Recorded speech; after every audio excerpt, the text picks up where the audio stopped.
Hello friends, मैं हूं अंकुर और आज हम डिस्कस करेंगे एनटीपीसी जो 2020 में हुआ था पेपर, जो 28 दिसंबर को हुआ था। ठीक है, शिफ्ट मतलब इवनिंग शिफ्ट वाला। ठीक है, इससे पहले हम एक पेपर कर चुके हैं ये वाला, और आज हम इसको सॉल्व करेंगे। ये मैंने सोम सर की टेलीग्राम से ये पूरा पेपर जो है आंसर की उठाई है। ठीक है, तो खैर टाइम वेस्ट ना करते हम लोग शुरुआत करते हैं फर्स्ट क्वेश्चन से। फर्स्ट क्वेश्चन दिया है √19 minus x √12 equal to √4 minus √3। एक्स की वैल्यू क्या होगी? एक काम करते हैं, दोनों को हम स्क्वायर कर देते हैं। जब हम दोनों को स्क्वायर कर देंगे तो यहाँ कितना बचेगा? 19 माइनस एक्स √12, और इधर जब हम इसका स्क्वायर कर देंगे यानी √4 माइनस √3 का स्क्वायर, तो ये तो 90 ये तो इधर बना रहेगा। जब हम इसकी बात करेंगे तो 4a² प्लस b² 3 माइनस 2√12। ठीक है, इसका मतलब ये हो गया 7 माइनस 2√12, जो कि किसके बराबर है? 19 माइनस एक्स √12 के। 7 को इधर ले आते हैं तो 19 माइनस 7 अपना कितना हो जाएगा? 19 माइनस 7 12 हो जाएगा, यानी 12 इज इक्वल टू, एक्स को उधर ले जाते हैं तो माइनस का एक्स उधर प्लस हो जाएगा, और दोनों में √12 कॉमन आ जाएंगे तो √12 अंदर बचेगा x माइनस 2। इसको उठा के इधर ले आए तो x का प्लस का हो गया इधर। ठीक है, x माइनस 2। अब √12 से ये √12 कट जाएगा √12 बार। ठीक है, तो यहाँ क्या बचा? x minus 2 equal to √12। √12 को क्या कहेंगे? 4 दिया 12, √12 को कह सकते हैं 2√3, और माइनस 2 उधर जाएगा तो प्लस का 2, तो हमारा आंसर आ जाएगा 2√3 प्लस 2। तो ये आंसर हो जाएगा। ठीक है, नेक्स्ट हमारा क्वेश्चन है वह छोटी छोटी पूर्ण वर्ग संख्या ज्ञात कीजिए जो 12, 15, 18 से पूर्णतः विभाजित है। देखो 12, 15, 18 से का एलसीएम जो होगा, इन तीनों का एलसीएम 15 छक्का 90, 18 पंचे 90, 12 कटेगा नहीं, 180 आ जाएगा। ठीक है, 180 आ जाएगा, लेकिन 180 आ जाएगा। हमें छोटी छोटी पूर्ण वर्ग संख्या चाहिए। 180 तो होता नहीं, अगर मैं 180 का 2 में मल्टीप्लाई करूँ 360, ये भी पूर्ण वर्ग नहीं है। 3 में मल्टीप्लाई 540, ये भी नहीं है। तो ये 18 चौको 72, 720 भी नहीं है। 18 पंचे 90, 90 जो है एक पूर्ण वर्ग संख्या है, क्योंकि ये 30 का स्क्वायर है। तो हमारा आंसर कितना हो जाएगा? 900 हो जाएगा। ठीक है, ये एक अच्छा क्वेश्चन आ गया है कि ABCD एक समांतर चतुर्भुज है। ओके, एक समांतर चतुर्भुज बना लेते हैं हम लोग। एक ABCD समांतर चतुर्भुज है। ABCD ABCD, BC को E तक बढ़ाया जाता है। ये भुजा BC है, इसको E तक बढ़ा दिया। ऐसे बढ़ाया जाता है BC इक्वल टू C, यानी ये इसके इक्वल है CE। और AE को CD से, अच्छा AE जो है CD से बिंदु P पर प्रतिच्छेद करता है। ABE का क्षेत्रफल किसके बराबर होगा? देखो बहुत बढ़िया क्वेश्चन है। यहाँ पे एक चीज़ समझने वाली है कि जब ये दोनों साइड इक्वल हैं, ठीक है, ये कह रहा है कि क्या कह रहा है? AE P पे अनुच्छेद वो प्रतिच्छेद करती है। ये दोनों इक्वल हैं तो सीधी सी बात ये दोनों भी इक्वल होंगी।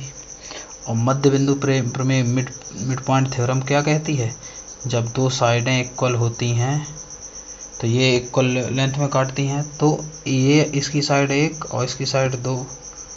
ठीक है, तो इसका एरिया 1 और पूरे का एरिया 4, 2 का स्क्वायर 4। तो सीधी सी बात इस त्रिभुज का एरिया 1 होगा और इसका 4 माइनस 1 यानी कि 3 होगा।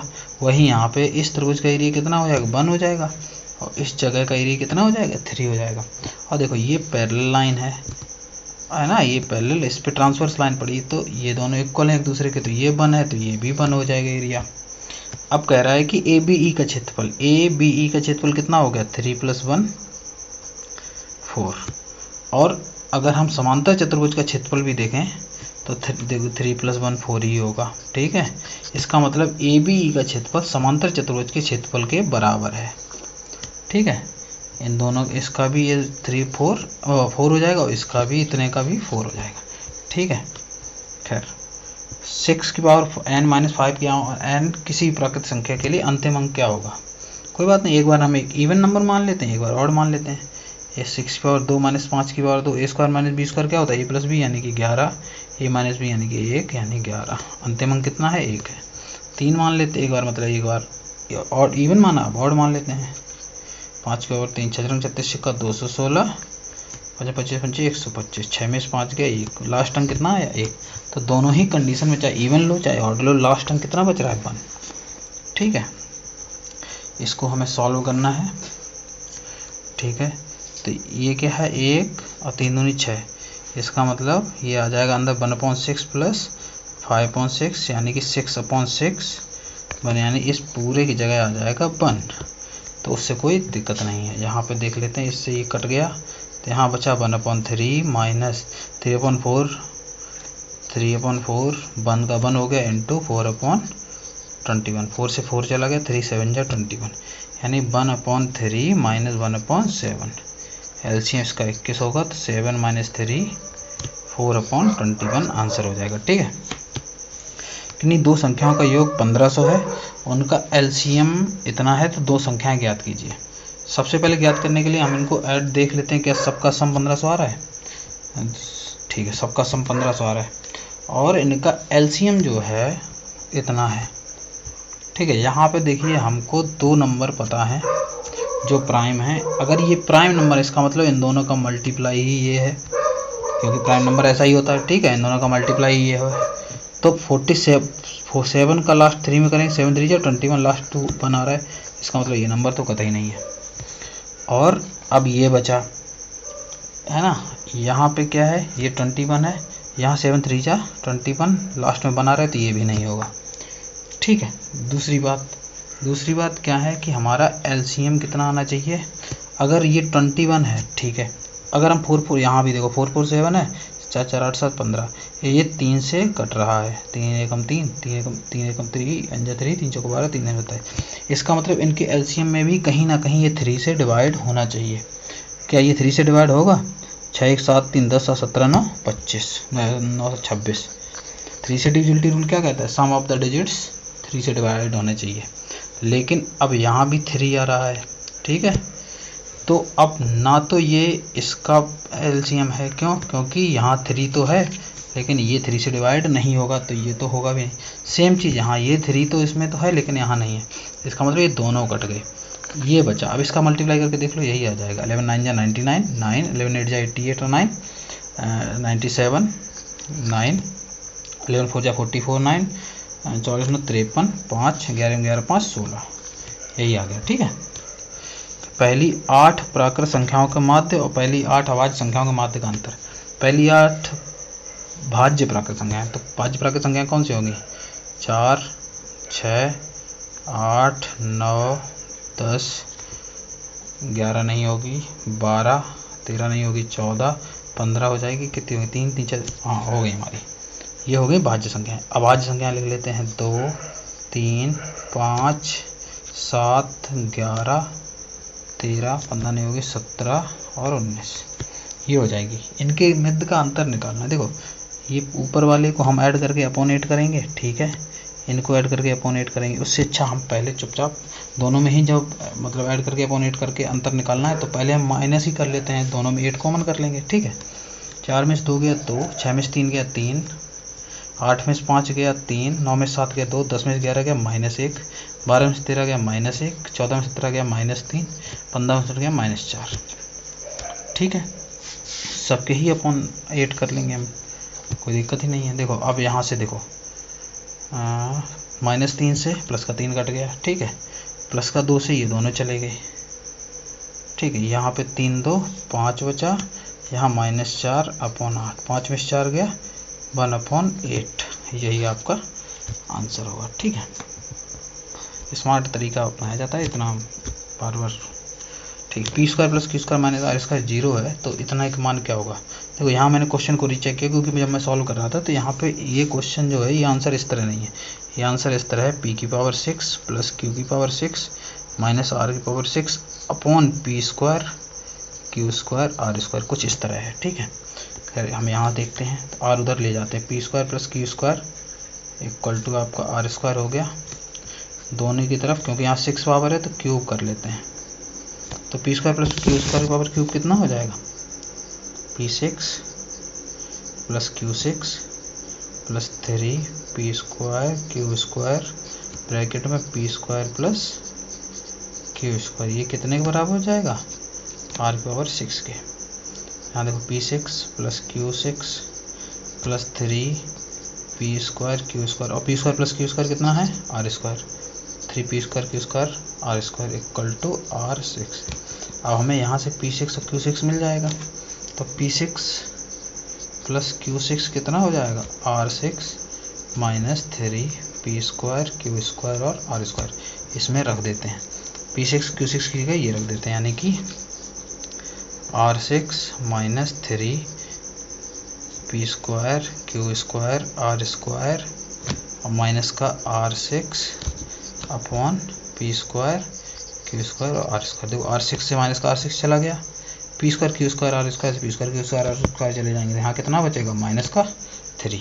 तो यही हमारा माइनस का 3 आंसर होगा। ठीक है, नेक्स्ट क्वेश्चन में चलते। एक स्कूल में लड़के और लड़कियों की औसत आयु इतनी है, लड़कों की औसत आयु 15.4 है। मिक्सचर एंड एलिगेशन का सवाल है, लगा देते हैं। लड़कों की बॉयज़ हो गए, गर्ल्स की कितनी है 18.2 है, टोटल एवरेज कितनी है 16.8 है। तो हम इनका वो निकाल लेते हैं, 8 में 4 के 4, 6 में 5 गया 1, 1.4। यहाँ से 12 में 60 के 4, 7 में 6 गया 1.4 रेशियो 1.4 1 रेशियो 1। ठीक है, एक व्यक्ति अपनी पूंजी का 1/2 भाग 5% वार्षिक ब्याज की दर पर, अपनी पूंजी का 1/3 भाग 8% की दर से और शेष 10% की दर पर निवेश करता है। एक वर्ष में उसे 3 निवेशों में कुल आय जो है 820 मिली। ठीक है, इनका कितना है पार्ट 1/2 और 1/3, दोनों का 2 और 3 का एलसीएम कितना है 6। तो मान लेता हूँ मैं उसकी जो इनकम है सैलरी है 6 है, तो 6 का 1/2 भाग यानी 3 भाग पर को कितने परसेंट देता है 5%। कितने साल के लिए, नीचे क्या लगे, एक वर्ष में, तो कोई दिक्कत नहीं, एक वर्ष की बात हो रही, 3 × 5/100। ठीक है, हाँ, प्लस दूसरी पूंजी का 1/3 यानी 6 का 1/3 भाग 2 हिस्सा हो जाएगा, है ना। 2 हिस्से को वो 8% की दर पे देता है, 8/100। शेष बचा कितना, 3 2 5 लग गया और 6 था 1 बचा, एक हिस्से को वो 10% की दर पे देता है। और यही इनका जो ब्याज मिलता है यही आपका कितना है 800 या इतने की यूनिट 820। तो 5 या 15/100, 16/100, 10/100, ये कितना आ गया 820। तो 15 16 31 10, 41/100 यूनिट की वैल्यू है 820। तो 41 दूनी 82 200। तो 1 यूनिट की वैल्यू आपकी 20 × 100 2000 हो जाएगी। हमें कितने यूनिट की चाहिए, 6 की। 6 यूनिट की कितनी आ जाएगी 12000। ठीक है, यहाँ P = 0.3 × 0.3 प्लस 0.03 ये देखो यहाँ पे एक काम है, ये देखो कैसा लग रहा है, A² ये B² माइनस, अगर 0.6 को काटे तो 2 × 0.3 है ना, 2 × 0.3, इसका मतलब 2AB, इसका मतलब A - B का होल स्क्वायर, यानी P कितना है आपका 0.3 माइनस 0.03 का होल स्क्वायर, इसका मतलब 0.27 का होल स्क्वायर। क्यों इतना है, तो यहाँ वैल्यू रखना है, P की जगह कितना रख दूँ मैं 0.27 इंटू 0.27, क्यू कितना है 0.54, 0.54। ये देखो 0.27 0.54 कितने कंप्लीट 2 बार चला जाएगा। ठीक है, 2 से इसको काटेंगे, 0.2 बन जा 2, 2 3 जा 6, 2 7 जा 2 5 जा 10, सॉरी 2 5 जा, तो 0.135 ये आंसर हो गया। ठीक है, वह छोटी से छोटी संख्या ज्ञात कीजिए जिसे 4 अंकों की सबसे छोटी संख्या में घटाने पर प्राप्त संख्या पूर्ण वर्ग हो। 4 अंकों की सबसे छोटी संख्या कौन सी होती है 1000, मतलब मैं 1000 में से क्या घटाऊं जो पूर्ण वर्ग निकल जाए। तो ठीक है, हम इसके पास तक पहुंचते हैं। 30 का स्क्वायर कितना होता है 900, 31 का स्क्वायर 961, 32 का स्क्वायर 1024, ये आगे निकल गया। यानी कि अगर मुझे 961 में मतलब 1000 से कम करके 961 ले आऊँ तो ये 31 का स्क्वायर यानी पूर्ण वर्ग हो जाएगी। तो कितना कम कर दिया 39। ठीक है, उस लंबे स्तंभ की लंबाई ज्ञात कीजिए, उस लंबे स्तंभ की लंबाई ज्ञात कीजिए जिसे 10 8 6 मीटर व्यास वाले कमरे में रखा जा सकता है। देखो ये L है, ये B है, H है। तो सबसे लंबी छड़ की ऊंचाई या बिकड़ की लंबाई या सबसे लंबी छड़ की लंबाई एक घनाभ में वो होता है under root L square plus B square plus H square. L कितना है 100, 10 का स्क्वायर 100, 8 का स्क्वायर 64, 6 का स्क्वायर 36। ये अंडर रूट 100 प्लस 100 यानी अंडर रूट 200। ये हो गया आपका 10 रूट 2। ठीक है, ये हो गया। नीचे 20 छात्रों द्वारा गणित विषय में ये अंक दिए गए हैं।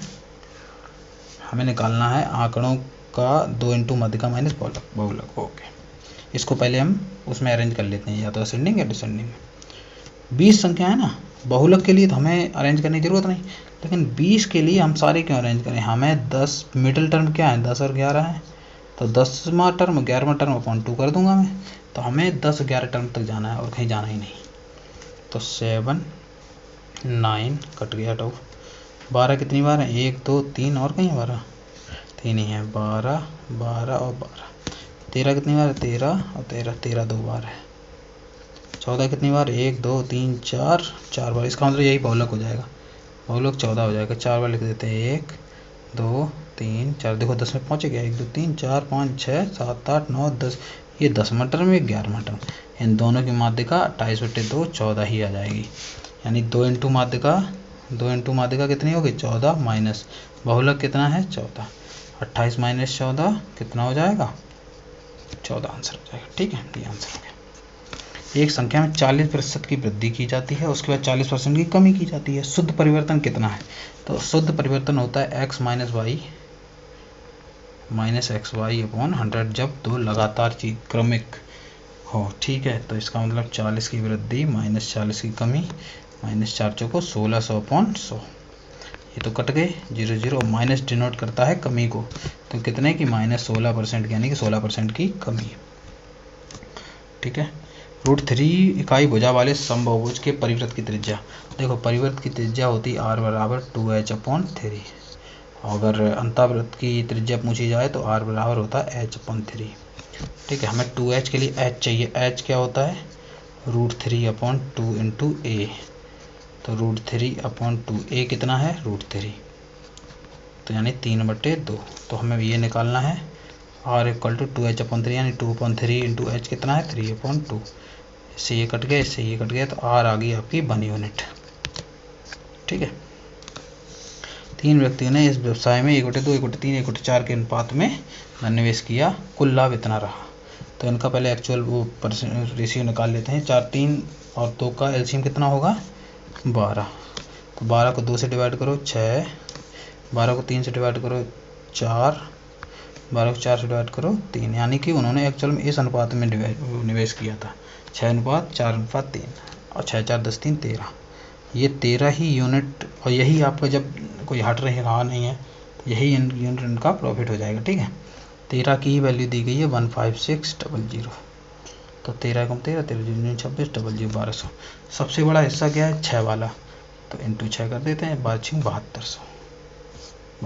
ठीक है, √2 + x बराबर √3। x का मान तो √x इक्वल टू कितना है √3 माइनस √2 स्क्वायर कर देते हैं। तो x स्क्वायर बराबर x मतलब इसका स्क्वायर करेंगे तो x आ जाएगा। तो यहाँ √3 माइनस √2 का होल स्क्वायर लगा देंगे, यानी 3 + 2 माइनस 2 रूट 6। ठीक है, 5 माइनस 2 रूट 6 कहाँ है हमारा ये है। ठीक है, एक भिन्न है, भिन्न का अंश हर से 2 कम है, तो हम हर को x मान लेते हैं। तो अंश कितना हो जाएगा x माइनस 2। यदि अंश को 2 से गुणा किया जाए कर दिया, हर को 3 से गुणा किया जाए कर दिया, तो प्राप्त भिन्न 2/9 हो जाएगी। ओके, 2 से इसको काट दो 3 त्रिकाण क्रॉस मल्टीप्लाई कर दो। 3x माइनस 6 बराबर x अकेला x, इधर x ले आओ 3x minus x 2x। 6 minus का उधर जाएगा प्लस का, तो x कितना हो जाएगा 3 आ जाएगा। ठीक, क्या पूछा है भिन्न पूछा है। भिन्न हमारी क्या थी x माइनस 2/x यानी कि 3 माइनस 2/3 1/3 आ जाएगा। ठीक है, एक वस्तु को 12% लाभ पर बेचा गया, यदि इसे 33 अधिक में बेचा जाता तो प्राप्त लाभ इतना होता। यानी 12% से 14%। एक परसेंटेज में कमी की, परसेंटेज में वृद्धि क्या है 2% की, एक्चुअल वृद्धि कितने की 33%, 33 की। सीपी पूछा, सीपी 100% होता है, दोनों 50 का मल्टीप्लाई कर दूँ तो ये 100% की वैल्यू 0, 5 या 15, 5 या 15 1, 1650 रुपये होगी। ठीक है, ए एक काम को 12 दिन में पूरा कर सकता है। ठीक है, एक काम को 12 दिन में। बी ए की तुलना में 20% कम कार्यकुशल है, यानी बी और ए की इफ़िशियंसी की बात कर दी, यानी कि 20% क्या होता है 1/5, यानी ए अगर 5 यूनिट है तो 5 से 1 कम, बी 4 इफ़िशियंसी का होगा। तो टोटल वर्क कितना होगा, ए 12 दिन में कर सकता है, तो टोटल वर्क जो है ए 5 की इफ़िशियंसी से 12 दिन में करेगा, ये टोटल वर्क है। तो बी को काम करना है, बी की इफ़िशियंसी क्या है, तो 4 से डिवाइड कर देते हैं, तो बी इस काम को 15 दिन में कर देगा। ठीक है, cos 2 थीटा बराबर sin थीटा, तो थीटा का मान देखो, ये कंडीशन तभी पॉसिबल है जब थीटा जो है इन दोनों का सम 90 हो, मतलब cos ए बराबर sin बी तभी पॉसिबल है जब a प्लस बी 90 हो। इसका मतलब 2 थीटा प्लस थीटा जो है हमारा 90 होना चाहिए, तो 3 थीटा 90, तो थीटा आ गया 30। ए बी सी एक समबाहु त्रिभुज है, P Q R A B B C की भुजाओं के मध्य बिंदु हैं। ये ए बी सी बना दिया, पी क्यू आर मध्य बिंदु है। चलो, और त्रिभुज की भुजा मध्य बिंदु हैं, A B P Q R मध्य बिंदु हैं। ये है पी क्यू आर और ए बी की भुजा है 4, तो पी क्यू का क्षेत्रफल। तो यहाँ पे कितने बन रहे हैं ट्रायंगल, 1 2 3 4 ट्रायंगल बने, यानी अगर समबाहु त्रिभुज का एरिया निकाल लो, इसका अपन 4 कर दें तो हमें पी क्यू आर का एरिया मिल जाएगा। तो समबाहु त्रिभुज का एरिया क्या होता है, √3/4 इंटू साइड स्क्वायर 4 इंटू 4, और इसी का हमें 1/4 करना है, तो पी क्यू मिल जाएगा। इस 4 से चले गए, √3 बचा। ठीक है, एक चुनाव में केवल 2 उम्मीदवार थे, विजयी उम्मीदवार को कुल मतों के 48% मत प्राप्त हुए और विरोधी उम्मीदवार को 68, जो कुल मतों के 34% बराबर है। इसका मतलब 34% की वैल्यू दे दी है 6800। कुछ मत अमान्य थे। ठीक है, देखते हैं कितने अमान्य होंगे। देखो 48% इसको मिले, 34% इसको मिले, 8 4 12, 4 3 7 1 8, 82% तो मिल गए, तो अमान्य कितने हो जाएंगे 18%। ठीक है, ठीक है। अब विजयी उम्मीदवार का विनिंग मार्जिन कितना है, 48 इसका, 34 इसका, विनिंग मार्जिन कितना हो, 8 में 4 के 4, 4 में 14% विनिंग मार्जिन है, और अमान्य मत 18% है। ठीक है, इसका मतलब विनिंग मार्जिन कम है, अमान्य ज़्यादा है। विनिंग मार्जिन कम है तो ये नहीं होगा, यही नहीं होगा, और बातों की देख लेते हैं। तो ठीक है, 34% की वैल्यू 6800 दी है, तो 1% की वैल्यू 200, तो जो विनिंग मार्जिन 14%, 14 दूनी 2800 की विनिंग मार्जिन हो गई। 18% अमान्य है, तो 18 दूनी 3600 अमान्य हो गए, तो ये आंसर हो गया। ठीक है, अगला क्वेश्चन दे रहा है x समीकरण इसको संतुष्ट करता है। तो ठीक है, यहाँ एक काम करते हैं, सब में x का भाग दे दो, तो यहाँ बचा x - 2 + 1/x, ये आपकी वैल्यू होगी 0, यानी x + 1/x हो गया 2। ये तभी कंडीशन है जब x = 1 होता है। तो x बराबर 1 है, तो यहाँ कितना भी रख दो, 1 का क्यूब - 1/1 का क्यूब, ये 0 ही आना है। ठीक है, p बराबर इतना दिया गया है, q बराबर इतना दिया है, पी क्यू का मान निकालिए, p/q का। ओके, सॉल्व कर लेते हैं। तो p बराबर 2 + 0.2 अपन 0.2 इंटू 2 0.4 माइनस 1 दूनी 2। ठीक है, ये कितनी बार चला जाएगा, 2 बार, 2 + 1/2 -2, ये चला गया, तो p आपका आ गया 1/2। ठीक है, q की बात करते हैं, q है 2 - 0.2/0.4, 0.2 इंटू 2 0.4। ठीक है, माइनस 1 कट जाएंगे तो 1, ये 1/2 हो गया, 2 - 1 1 - 1/2, 1 - 1/2 1/2, तो p, ये तो फिर एक ही आंसर आ जाए, क्योंकि ये q आ गया, p/q पूछा, यानी 1/2/1/2 कट जाएंगे, एक आंसर आ जाएगा। ठीक है, 2600 की धनराशि को 2 भागों में इस प्रकार विभाजित किया जाता है कि उधार दिया जाता है विभाजित करके, पहले भाग को प्रति वर्ष 10% की दर से 5 वर्ष का साधारण ब्याज, यानी पहला भाग फर्स्ट है, इसके 10% की दर से 10% नहीं 10/100 5 वर्ष का साधारण ब्याज बराबर होगा सेकेंड भाग पर 9% की दर से 6 वर्ष का साधारण ब्याज। ठीक है जी, इससे ये कट गया। तो फर्स्ट का 10 पंचे 50 बराबर होगा सेकेंड का 9 छक्का 54। ठीक है, काट देते हैं 25 27, यानी फर्स्ट अपॉन सेकेंड आपका आ गया 27/25। अच्छा, और यही आपकी टोटल धनराशि है। तो यहाँ पे टोटल यूनिट कितना हो जाएगा, 7 5 12, 2 2 4 1 5, यानी 52 यूनिट की वैल्यू 2600 है। ठीक है, 55 25 2 पंचे 52 1 पंचे 260, तो 1 यूनिट की वैल्यू 50 है। कह रहा 10% पर उधार, 10% पर यानी पहली राशि की बात की गई है। पहली राशि की रेशियो 27, तो इसमें 27 का मल्टीप्लाई कर देते हैं। 0 5 7 35, 3 5 10 3 13 1350, पहला ही ऑप्शन। ठीक है, ए एक काम को 20 दिन में कर सकता है, तो ए एक काम को 20 दिन में करता है, बी 30 दिन में कर सकता है। अन्य कारण ए कार्य पूरा होने से पहले ही कार्य छोड़ देता है और शेष 5 दिन तक बी ने अकेले काम किया। ओके, 5 दिन तक बी ने काम किया ना, दोनों का एलसीएम 60, टोटल वर्क 60 आ गया, तो ये 3 लगेगा, इसको 2 इफिशियंसी लगेगी। ठीक है, कह रहा है शेष 5 दिन तक बी ने अकेले काम किया, तो बाद के 5 दिन का यहाँ देखो, ये बाद के 5 दिन बी ने अकेले किया, यानी इफिशियंसी 5 की 2, यानी इस 10 काम को बी ने अकेले किया था, और ये जो 20 काम है इसको ए प्लस बी ने मिलके किया, यानी 3 तो 5 ने मिलके किया। इस 20 काम को 5 ने मतलब मिलके किया, तो ये 4 दिन में काम हो गया होगा। ठीक है, तो अब 4 दिन ए और बी ने एक साथ किया, फिर ए ने बंद कर दिया, तो फिर 5 दिन और, यानी कि 5 और 4 9। तो यहाँ गड़बड़ी क्या है, ओह सॉरी, यहाँ 60 वर्क है ना, तो यहाँ पे तो हमारा 50 काम होना चाहिए, 50 काम को 5 की इफिशियंसी से 10 दिन लगेंगे। इसके बाद फिर ये छोड़ देता है ए, अब बी करता है 5 दिन में। ठीक है, 5 दिन, तो 10 + 5 टोटल 15 दिन लगते हैं। ठीक है, ए और बी की कार्य क्षमताओं का अनुपात 3:4 है। ओके, ए किसी काम को 12 दिन में पूरा कर सकता है, तो टोटल वर्क क्या हो जाएगा, ए की इफिशियंसी 3 और total work efficiency into days 12। B को उसी काम को पूरा करना है, तो बी इसी टोटल वर्क को 4 की इफिशियंसी से कितने दिन में करेगा, काट देते हैं 9 दिन में। ठीक है, x/a sin t y बराबर x बराबर a sin t, y बराबर b sin t।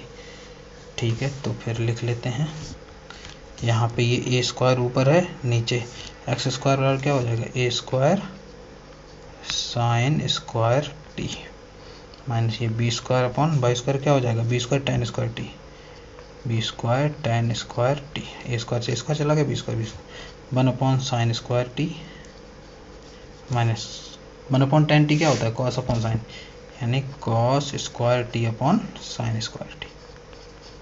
तो sin² t दोनों में कॉमन है, तो sin² t तो नीचे रहेगा, ऊपर कितना हो जाएगा 1 - cos² t, 1 - cos² क्या होता है sin², और नीचे भी sin², इससे कट गए आंसर 1।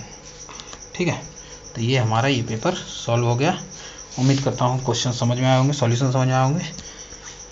मिलते हैं नेक्स्ट वीडियो में। वीडियो पसंद आए तो वीडियो को लाइक करो, चैनल को सब्सक्राइब कर देना। थैंक यू, बाय बाय, जय हिंद।